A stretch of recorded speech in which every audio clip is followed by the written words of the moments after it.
Hello everyone. आज हम सभी लोग वायु दाब मापी के आविष्कारक इवांजेलिस्टा टोरिसेली के जीवन परिचय पे संक्षिप्त चर्चा करेंगे। इनका जन्म 15 अक्टूबर 1608 फैंजा इटली में हुआ था और इनकी मृत्यु 25 अक्टूबर 1647 फ्लोरेंस इटली में हुआ था। यह बात और है कि विश्व में अधिकतर लोग टोरिसेली को केवल वायु दाबमापी के आविष्कारक के रूप में जानते हैं। वास्तविकता तो यह है कि उन्होंने वायु दाबमापी के अलावा और भी कई महत्वपूर्ण आविष्कार किए थे।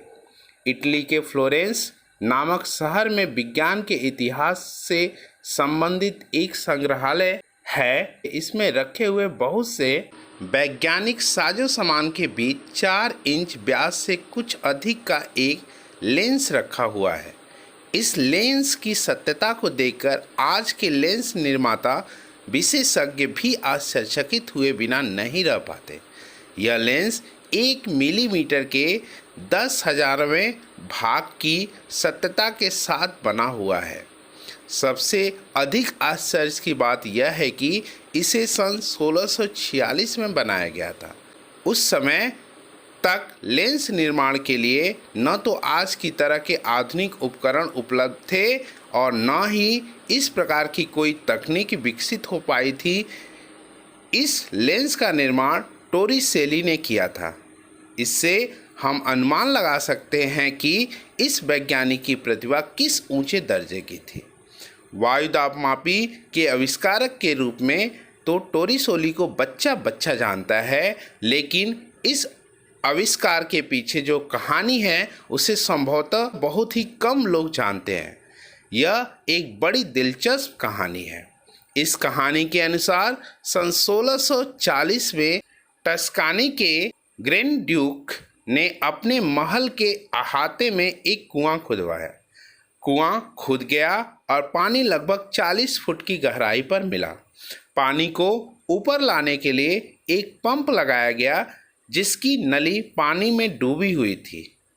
पंप के हैंडल को बार बार ऊपर नीचे करने पर भी पानी टोटी से बाहर नहीं आया। यह केवल 33 फुट की ऊंचाई तक ही चढ़ पा रहा था।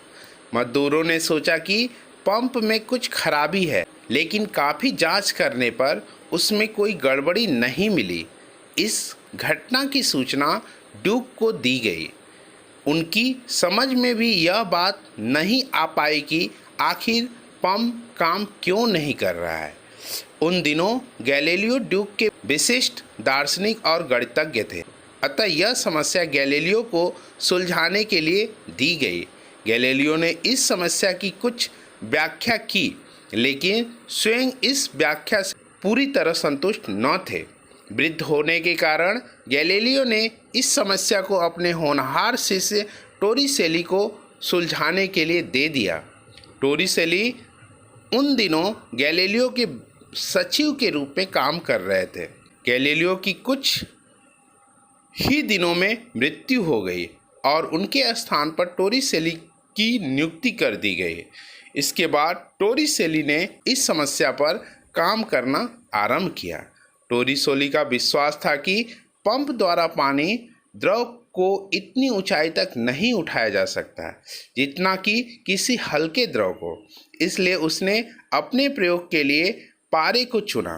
पारा पानी की तुलना में 13.5 गुना अधिक भारी होता है, अतः पानी की तुलना में पारे को 13.5 गुना कम ऊंचाई तक ही उठाया जा सकता है।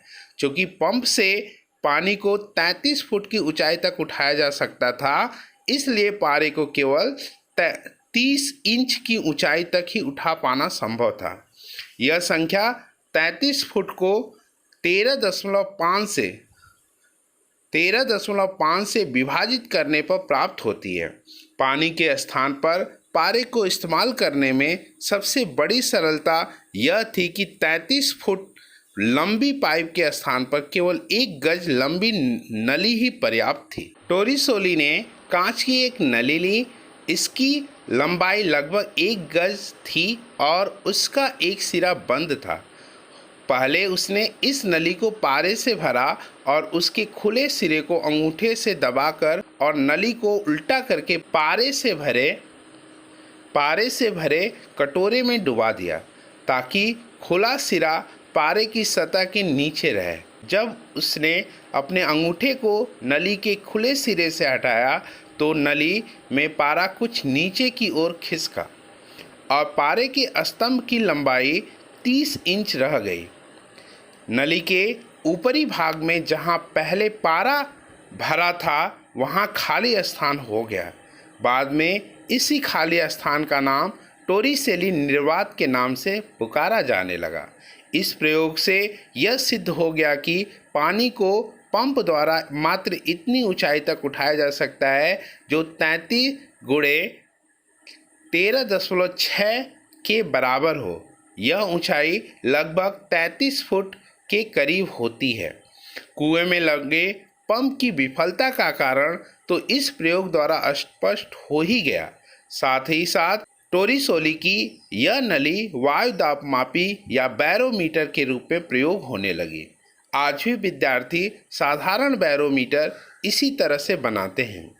टोरिसेली के बनाए इस वायु दाब मापी को जब पहाड़ की चोटी पर ले जाया गया तो यह पाया गया कि पारे के स्तंभ की ऊंचाई कम हो जाती है।